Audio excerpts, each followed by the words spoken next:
एक दिन भगवान शंकर से उनकी अर्धांगिनी सती देवी ने कहा, बातचीत चल रही है, प्रश्न पूछ रहे हैं, वो उत्तर दे रहे हैं।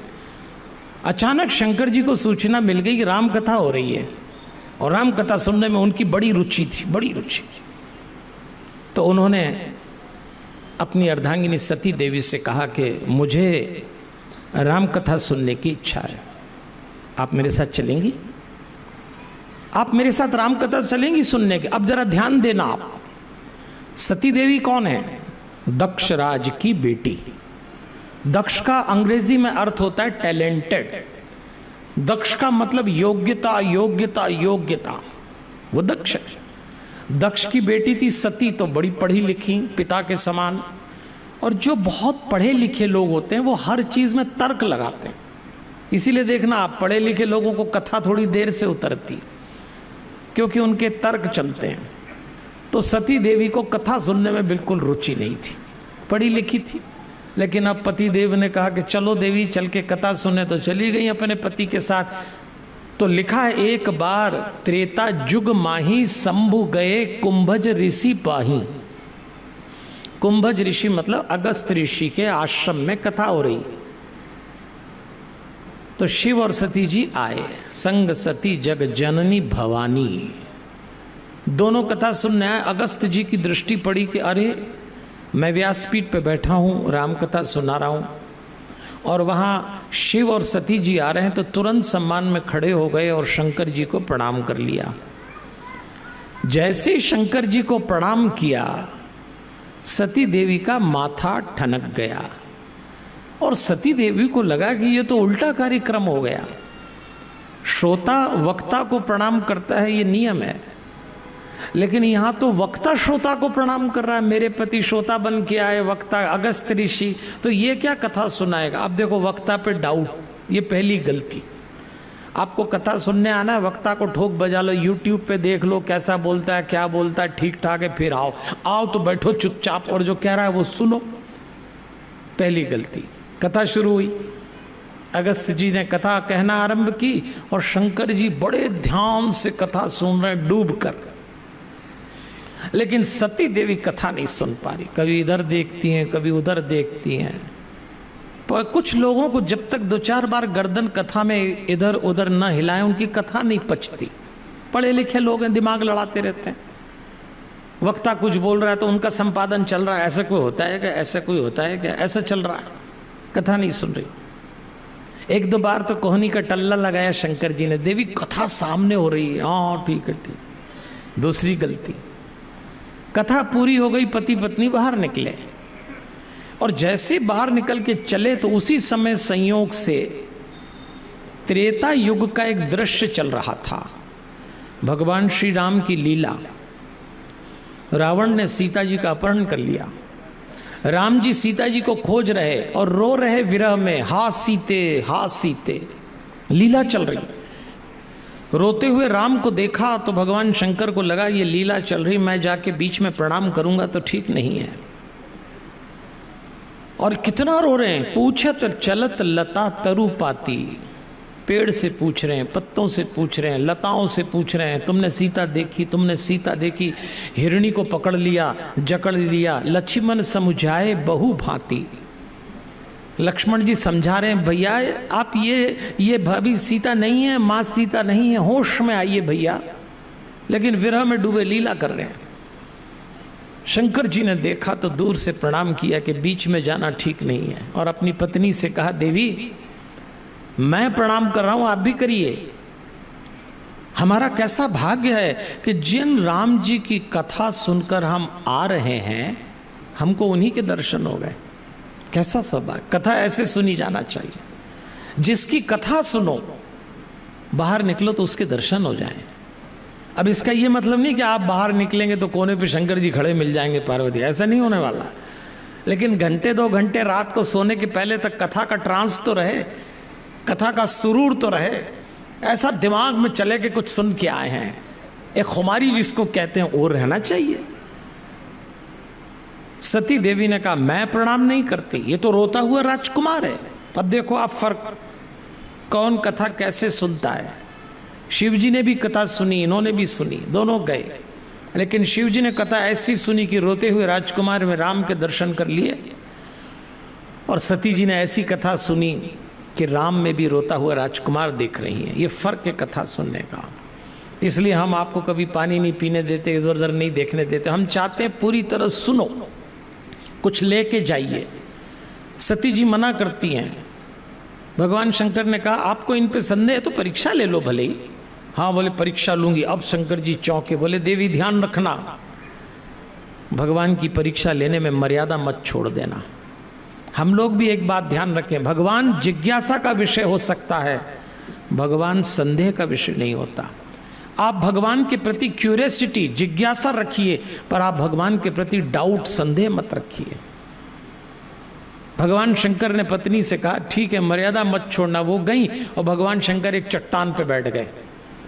जब भगवान शंकर चट्टान पे बैठे तो एक पंक्ति लिखी है तुलसीदास जी ने, स्पाउस रिलेशनशिप अंग्रेजी में और हिंदी में कहते हैं पति पत्नी के संबंधों पर इससे बढ़िया चौपाई और पंक्ति आपको नहीं मिलेगी। जरा ध्यान से सुनना। शिव जी बैठे हैं, सती जी परीक्षा लेने गई तो शिव जी मनी मन एक पंक्ति बोलते हैं, होई है सोई जो राम रची राखा और को करी तर्क बड़ा वही साखा। अर्थ सुनना आप, होई है सोई जो राम रची राखा। शिव जी कह रहे हैं अब जो भगवान ने रचा होगा जीवन में वही होगा। को करी तर्क बढ़ा वही शाखा, तर्क की शाखा बढ़ाने से समाधान नहीं मिलेगा। कितनी बढ़िया बात बोली है। जिन्हों को पति पत्नी के संबंधों को अच्छा रखना हो वो इस पंक्ति को अपने बेडरूम में लिख के रखें, होई है सोई जो राम रची राखा। इस संबंध में बहुत कुछ ऐसा घटने वाला है जो राम जी ने रचा है। को करी तर्क बढ़ा वही शाखा, तर्क की शाखा बढ़ाने से कुछ नहीं होगा। पति पत्नी तर्क की शाखा मतलब बहस करें, एक दूसरे से लड़ाई करें, तुम बोलो हम बोलो, झंझट पैदा हो जाए। आप भारत के घरों में देखना, आप जब पति पत्नी की लड़ाई होती है, मैंने दुनिया बहुत देखी, आपने भी देखी होगी। पूरे दुनिया और पूरे देश में देखना आप, पूरी दुनिया में पति पत्नी और भारत के पति पत्नी में क्या अंतर है देखना आप ध्यान से। भारत के पति पत्नी को लड़ने के लिए और कोई टाइम नहीं मिलता। हमारे भारत में पति पत्नी रात को ही लड़ते हैं, रात को आप देखना। और रात को भी कैसे लड़ते मालूम है? अंताक्षरी फ्रेम में लड़ते हैं। अंताक्षरी तो सुनी ना, एक मेरा एक तेरा एक मेरा, इसको अंताक्षरी के 9:30 10 बजे अंताक्षरी शुरू होती और पति गरज के कहता है तू ऐसी, 9:30 10 बजे तू ऐसी, उसी में 12 बजा देता। 12 बजे फिर ये भी जागती है तो तुम भी ऐसे, उसी में 1:30 बज गई। 2 बजे फिर ये पलट के कहता तू शुरू से ही ऐसी। 3 बजे ये भी पलट के बोलती तो तुम भी ऐसे ही शुरू से। 4 बज जाती। 4 बजे पति गरज के बोलता है तेरा खानदान ही ऐसा। 4 बजे खानदान लाता है घरवाली का। 5 बजे ये भी गरज के कहती तुम्हारा भी खानदान ऐसा, मैं ही संभाल रही हूं, नहीं तो किसी काम का नहीं है। लड़ते लड़ते 6 बज जाती है। लेकिन कमाल के हैं भारत के पति पत्नी, सुबह 6 बजे तक लड़ेंगे और 6 बजे मालूम क्या कहेंगे? चलो दिमाग खराब हुआ, चाय पिलाओ। चाय साथ में पीते हैं सुबह की। आपकी बात नहीं कर रहा हूं, आप तो ताली बजाओ। आप लोगों को तो बिल्कुल आइडिया नहीं है कि पति पत्नी रात को लड़ते हैं। आपको नहीं आइडिया। को करी तर्क बड़ा वही शाखा, तर्क की शाखा बढ़ाने से इस रिश्ते में समाधान नहीं निकलेगा। क्यों? होई है सोई जो। इस पंक्ति को रट लेना। आपके जीवन में जो पुरुष पति बन के आया है, आपके जीवन में जो स्त्री पत्नी बन के आई है, बेशक वो निर्णय आपने लिया होगा, लेकिन फैसला ऊपर हुआ था। फैसला ऊपर हुआ, ये मान के चलना, ये आपको मानना ही पड़ेगा। इसलिए हमारे पास तो कोई भाई साहब कभी कभी आते हैं कि मेरी पत्नी मुझे बहुत परेशान करती गुरुजी। तो मैं पूछता हूँ फिर आप क्या करते हैं? अरे दिमाग खराब कर दिया मेरा। हाँ तो आप क्या करते हैं? बोले मैं भी भिड़ जाता हूँ, बस यही गलती कर रहे। वो आपको परेशान नहीं कर रही है, वो तो भगवान द्वारा डेपुटेशन पे भेजी है आपके कुकर्मों का दंड देने के लिए। बेचारी सरकारी नौकरी कर रही, तुम उससे लड़ रहे हो। अब बजाइए ताली और आपको समझ में आएगी बात। आपके जीवन में जो पुरुष आया है पति बन के, अगर वो आपको परेशान कर रहा है तो ईश्वर की इच्छा शामिल है, इससे रिश्ता नहीं तोड़ा जा सकता। कुछ है जो ऊपर ने तय किया। क्या है? होई है सोई जो। ये शायर लोग अपने नाम के पीछे कुछ लिखते हैं ना, ऐसे अपनी पत्नी को कभी बुलाना हो तो बोलना, ओ राम रची राखा इधर आ। अपने पति को कहना राम रची राखा ही है। हाँ, सचमुच राम रची राखा है तुम्हारे जीवन में। ये बात जिस दिन किसी पत्नी को और पति को समझ में आए कि जो भी हो पर ये मेरे जीवन में आई है या आया है राम रची राखा, आपकी लाइफ की 90% प्रॉब्लम सॉल्व हो जाएगी। ये राम रची राखा है। कब तक इस रिश्तों में लड़ोगे? और मैं नहीं कह रहा, शंकर जी कह रहे हैं। शंकर जी कह रहे हैं। हमारे पास कई लोग आते हैं, मेरी पत्नी नहीं सुन रही। मैं बोलता हूँ काहे को टेंशन ले रहे हो? 5000 साल पहले शिव जी की घरवाली नहीं सुन रही तो तुम कहाँ लग रहे हो? उनकी नहीं सुन रही, वो सती जी को समझा रहे हैं, वो नहीं समझ रही। देखो, 4 लोगों को कभी नहीं समझा सकते आप। 4 लोग इस दुनिया में, 4 लोग ऐसे जिनको कोई नहीं समझा सकता। सबसे पहले पड़ोसी। पड़ोसी को कभी मत समझाना, ये बहुत समझदार होते हैं। दूसरा रिश्तेदार, इनको भी कोई नहीं समझा सकता, ये भी एक्स्ट्रा अकल लेके आए हैं। तीसरा पत्नी को कोई नहीं समझा सकता। और चौथा पति को कोई नहीं समझा सकता। ये सब समझदारी पैदा हुए। आपस में माथा फोड़ी करो, को करी तर्क बड़ा वैसा। इसलिए आज से एक दूसरे का नाम राम रची राखा रख दो कि ये कौन है? बोले ये राम रची राखा है, हमारे जीवन में चल रहे हैं। सच बात है। भगवान शंकर आंख बंद करते हैं, इधर सती जी पहुंच गई। सती जी ने देखा, हाथ सीते चिल्ला रहे हैं, रो रहे हैं। तो विचार किया सीता का वेश बना लेती हूँ। सीता का वेश बनाया सती जी ने और कहा एकदम मुझे देखेंगे। और जैसी आगे गई, दूर से राम जी ने देखा तो दोनों हाथ उठाए राम जी ने और हाथ जोड़ के कहा, माता जी प्रणाम। जंगल में अकेले कहाँ घूम रहे हैं? कहाँ है महादेव? पकड़ा गई तो तुरंत दौड़ के आई, घबरा गई, कांपने लगी, अपने पति के पास आके खड़ी हो गई। शंकर जी आंख बंद कर रहे थे, आंख बंद करके विचार कर रहे, अब आएगी और आके पास में खड़ी हो गई। शंकर जी तो ये मंत्र जप रहे थे, होई है सोई जो राम रची राखा। मैं देवियों और सज्जनों यही कहता हूं, खुशी की एक शक्ल है खामोशी।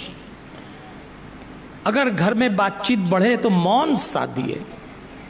ये सारा खेल जुबान का है। अगर सामने वाले की घर परिवार में जुबान फिसल गई तो बिल्कुल जरूरी नहीं कि हमारी भी जुबान फिसले। आप मौन से उत्तर दे सकते हैं, खामोश हो जाइए। जिन घरों में सदस्य मौन से परिचित हैं वो घर टूटने से बचेंगे। उन घर में कलह कम होगा, परेशानी कम होगी। मौन रह के, लेकिन कोई मौन रहना नहीं चाहता। तुमने एक बोला तो हम तो 2 बोलेंगे। खुशी की एक शक्ल है खामोशी, 100 नशों का नशा है खामोशी। दर्द के शहर में मेरा घर है, मेरे घर का पता है खामोशी। इसका मतलब मौन, शांति। खामोशी शांति को भी कहते हैं, खामोशी मौन को भी कहते हैं। देखो भैया, गृहस्थी बसाइए तो दुख तो आएंगे, लेकिन हर गम के पीछे एक खुशी चलती है। हर दुख के पीछे एक सुख खड़ा है और हर सुख के पीछे एक दुख खड़ा है। बस एक कला आना चाहिए। अपने घरों में भगवान को याद करके एक संकल्प लो, सुबह हो कि शाम हो, अपनों से मिले कि गैरों से मिलें, घर में हो कि बाहर हो, जरा मुस्कुराइए। अरे आप तो फिर सीरियस हो गए। देखो, आप लोगों को तो सीरियस होना ही नहीं चाहिए। ये मैं जितनी पति पत्नी की बात बता रहा हूँ, आप पे एक भी लागू नहीं हो रही। आप अलग जोड़े हो, बिल्कुल अलग हो। आप टेंशन मत लीजिए। चलिए इस भजन के साथ आगे चलते हैं। आखिर हुआ क्या? खुशी की शक्ल है खामोशी, 100 नशों का नशा है खामोशी। दर्द के शहर में मेरा घर है, मेरे घर का पता है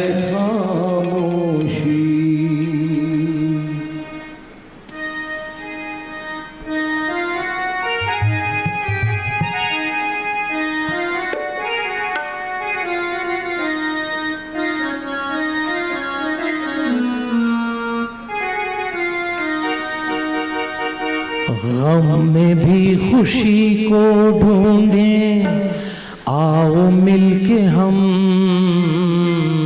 गम में भी खुशी को ढूंढे, आओ मिलके हम। सब गाइए। मुस्कुराते जाएंगे फिर हम कदम कदम,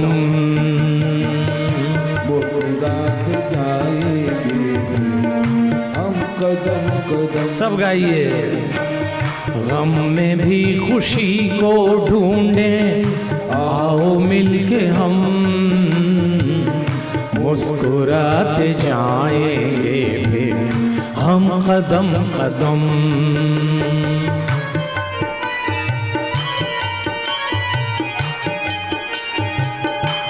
देखिए, सती जी पास में आके खड़ी हो गई। भगवान शंकर ने आंख खोली, देखा तो पूछा, आ गई आप? हाँ। ले ली परीक्षा? जैसे शिव जी ने सती देवी से पूछा, ले ली परीक्षा, तो क्या कहती हैं? कछु न परीक्षा लीन गोसाई। झूठ बोल दिया कि मैंने परीक्षा नहीं ली, जबकि लेके आई। मनुष्य जब एक बार झूठ बोलता है तो दूसरी तीसरी बार की मर्यादा रह जाती, फिर देर नहीं लगती। कछु न परीक्षा लीन गोसाई, ऐसा तो बोला ही झूठ, पर तुरंत अगली पंक्ति में और झूठ बोल दिया। कछु न परीक्षा लीन गोसाई, कीन प्रणाम तुम्हारी नाई। मैंने आप ही की तरफ प्रणाम किया जैसे आप करके आए। एकदम शिव जी का माथा ठनक गया। वो तो अपनी घरवाली को जानते थे, ये कोई प्रणाम करने वाली तो नहीं है। एक घरवाला अपनी घरवाली को जितने अच्छे से जानता है, और एक घरवाली अपने घरवाले को जितने अच्छे से जानती है, कोई तीसरा नहीं जान सकता। अच्छा, इन दोनों में जिंदगी भर लड़ाई भी इसी बात की चलती है, तुम तो हमें जान ही नहीं पाए, तुम तो हमें जान ही नहीं पाए। जबकि यही दोनों एक दूसरे को सबसे अच्छे से जानते हैं। भगवान शंकर ने कहा, ये कोई प्रणाम करने वाली नहीं है, तो आंख बंद करके देखा, क्या करके आई। और इसीलिए देखो, आज भगवान कहते हैं इस रिश्ते में ये सब चलेगा, केवल आप इंसान बनाए गए हैं, तो इसलिए मुस्कुरा के भी दुख को बिता सकेंगे। एक युग में हमको राम मिले, एक में कृष्ण मिले, और दोनों ने अपने चरित्र से हर विपरीत परिस्थिति में प्रसन्नता नहीं छोड़ी, आनंद नहीं छोड़ा। आज शिव जी भी बता रहे हैं, गम आएंगे, उदासी आएगी, परेशानी आएगी, आई है तो लौट के भी जाएगी, उसको पलटाने की कला आना चाहिए। देने वाले ने अगर कुछ खास चीज दी, मुस्कुराने की अदा इंसान को ही दी।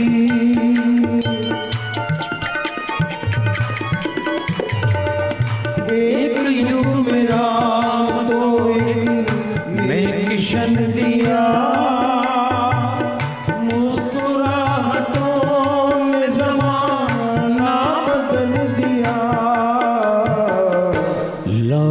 जाएंगे पलट कर सारे रंजो गम। सब गाइए। पलट कर सारे रंजो गम। मुस्कुराते जाएंगे फिर हम कदम कदम। अरे भैया, आप बहुत प्यारे लोग हैं। आपकी वो जो स्कीम पहले दिन से चल रही है, आज तीसरे दिन भी चल रही। मुस्कुराने का भजन क्या सीरियसली गाते हैं आप। अरे मुस्कुराने का भजन तो मुस्कुरा के गाइए। आपकी क्या प्रॉब्लम है? आप क्या हर हफ्ते मैयत में जाते हो क्या कि राम नाम सत्य बोलते रहो? कितने सीरियस हो जाते हैं आप लोग। देवियों और सज्जनों, भक्त को कभी उदास नहीं होना चाहिए। जिसके सिर पे ईश्वर की कृपा बरस रही हो, जिसकी पीठ पे उसका हाथ हो, वो भी उदास हो जाए, ये तो ठीक नहीं है। आज बुरा वक्त है, कल अच्छा आएगा।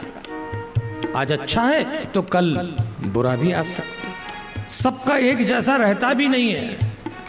वक्त का खेल बड़ा निराला है। जो न देते थे जवाब कभी, उनके सलाम आने लगे। जो न देते थे जवाब कभी, उनके सलाम आने लगे। और वक्त बदला तो मेरे नीम पे आम आने लगे। ऐसा होता है। और रोज जो देते थे सलाम, वो पहचानने से मुकर गए। और वक्त बदला तो मेरे लोहे के दरवाजे चूहे कुतर गए। ये तो समय की बात है। इसलिए प्रसन्नता, आनंद, खुशी से जो घर दूर रहेंगे, जिनके घर में उदासी उतारी जाएगी, वो परेशान हो जाएंगे। देखो, आपको एक छोटा सा आइडिया देता हूँ। कुछ लोग बोलते हैं पंडित जी आप कहते हो अपने घर में मुस्कुराओ, हमारे घर में तो कुछ ऐसे चेहरे हैं पंडित जी कि जिनको देखो तो मुस्कुराना तो दूर उल्टी आने लगती। होते हैं ऐसे। हाँ, कुछ चेहरे हैं घर में, अब क्या करो। तो आपको अपने घर में अगर मुस्कुराहट ना आ रही है तो एक छोटी सी प्रैक्टिस बताता हूँ, आज से ही करना। आपके बेडरूम में एक ड्रेसिंग रूम तो होगा, एक आईना तो होगा जिसमें आप तैयार होते होंगे। तो आज से नियम बना लो कि सोने के पहले उठने के बाद आईने में देखना और आंख में आंख डाल के देखना। हम लोग आईने में क्या देखते हैं? सफेद बाल हो गया कि नहीं हो, इधर भी झुर्री आ गई। कईयों को तो पहली बार सफेद बाल देखते डिप्रेशन आ जाता, मुर्गे काले को। ये मत देखना, आंख में आंख डालना, आपको पता लगेगा आप आत्मा हो। और फिर एक उंगली गाल पे रखना आईने में, और फिर खुद से कहना चलो जरा मुस्कुराओ। जो आईने में खुद को देख के मुस्कुराना सीख जाएगा, उसको दूसरों के सामने प्रॉब्लम नहीं आएगी। बहुत छोटा सा तरीका बता रहा हूं, बहुत छोटा सा, इसलिए आपसे निवेदन है मेरा, दूर मुस्कुराहटों से जो बिगड़ रहे, टूट कर के मोतियों से वो बिखर गए।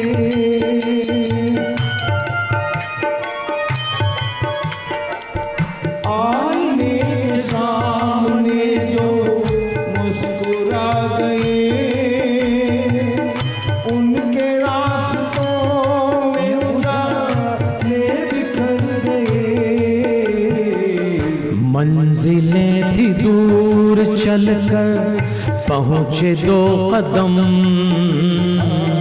मंजिलें थी दूर चलकर पहुंचे दो कदम। मुस्कुराते जाएंगे फिर हम कदम कदम। खुशी को ढूंढे आओ मिलके हम, मुस्कुराते जाएंगे हम कदम कदम। और भगवान शंकर ने विचार किया ये प्रणाम करने वाली तो नहीं है। आंख बंद करके देखा क्या करके आई है, तो देखा अरे ये क्या किया। आंख खोल के अपनी पत्नी सती देवी से कहती हैं, देवी ये आपने अच्छा नहीं किया। जिस देह से आपने मेरी मां सीता का रूप धरा है, अब आपका मेरा पति पत्नी का संबंध नहीं रहेगा। मैं आपका मानसिक त्याग करता हूं। घटना सब आप जानते हैं, कथा पढ़ते हैं शिव पुराण में। मैं लंबी बात नहीं सुनाऊंगा, संक्षेप में यह है, देवताओं के विमान जाते देखे। इनके पिता दक्षराज अपने दामाद शिव जी से वैर रखते, इनको नहीं बुलाया। कहती मैं अपने पिता के घर यज्ञ में चली जाऊं क्या? शिव जी ने कहा चली जाइए। वहां अपमान हुआ, देह त्याग दी। शिव जी को क्रोध आया और देखते ही देखते एक गृहस्थी उजड़ गई। एक बात याद रखना देवियों और सज्जनों, पति पत्नी का संबंध दूध और पानी की तरह होता है। आप दूध में पानी मिलाएं, पानी में दूध मिलाएं, किसने किसको स्वाद दिया, किसने किसको रूप दिया, किसने किसको आकार दिया, पता नहीं लगता। लेकिन खटाई की एक बूंद डाल दें, दूध और पानी फट जाता है। पति पत्नी के बीच झूठ, छल, कपट और अहंकार का छींटा पड़ता है और रिश्ता बिखर जाता है। देखते ही देखते सती और शिव का दाम्पत्य बिखर गया।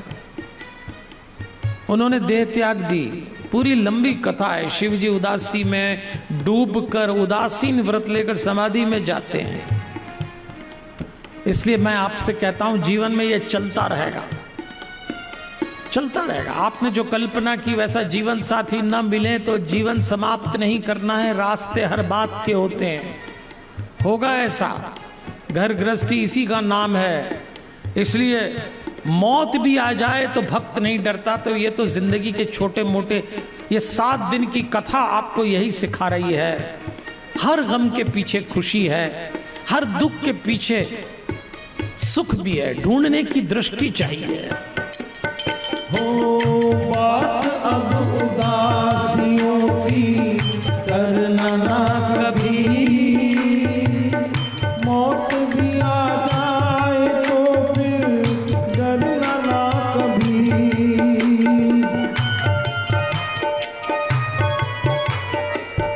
जिंदगी के खास हैं ये 7 दिन अभी, शिव पुराण से सीखें जीना हम सभी। शिव की तरह हो जीवन और आचरण, शिव की तरह हो जीवन और आचरण। मुस्कुराते जाएंगे फिर हम कदम कदम, गम में भी खुशी को ढूंढे आओ मिलके हम। मुस्कुराते जाएंगे हम कदम कदम। हम कदम कदम, हम कदम कदम। भगवान शिव की आज्ञा से गणों ने दक्ष का यज्ञ ध्वंस किया। ये सब लंबी कथा है। उस यज्ञ ध्वंस की घटना में भगवान विष्णु पराजय की मुद्रा में चले गए। जब वीरभद्र से युद्ध हुआ तो नारद जी कथा सुन रहे हैं ब्रह्मा जी से। आपको याद है ना, नारद जी ने विष्णु जी को अपशब्द कहे, अशांत हुए। विष्णु जी ने कहा मन को शांत करना हो तो जाओ शिव चरित्र सुनो। अपने पिता ब्रह्मा के पास गए।